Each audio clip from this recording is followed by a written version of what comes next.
Permezz ta' post fuq il-medja soċjali s-sur Mas Jonathan Portan jirmi f'sud xejjen għal kollox kull allegazzjoni li ġiet intimidata minnu l-għalliema Ġoanna Mallija fl-aħħar jiem għax ħadet sehem fil-podcast ta' Ġon Mallija fejn ikkritikat is-sistema edukattiva.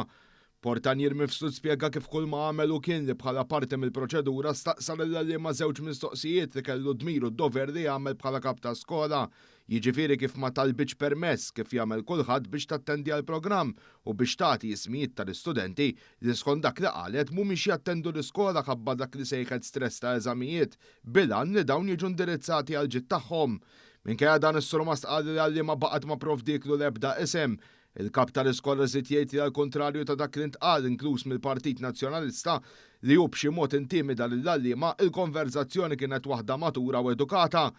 U xejjen ukoll kompletament allegazzjoni li għamlet l-istess għalliema jiġifieri li hu kien qiegħed jobdi ordnijiet minn ta' fuqu, allegazzjoni li jagħmel ukoll tiegħu il-Partit Nazzjonalista, anzi jutenna li kemm ilu fil-professjoni qatt ma kellu ntħid minn xi ħadd fil-mod kif imexxi jew jiddeċiedi. F'Settembru li għadda l-Ministeru tal-Edukazzjoni fakkar kif isir kultant żmien dwar regoli li jisqu kif l-għalliema jridu jitolbu permess bil-miktub biex jitkellmu mal-medja, dan biex jiġi żgurat li l-kummenti tagħhom bħala uffiċjali pubbliċi jirriflettu l-veru għanijiet ta' tmexxija fis-sistema edukattiva u joqogħdu lura minn opinjonijiet personali jew dikjarazzjonijiet li jistgħu jiġu interpretati bħala politikament preġudikati.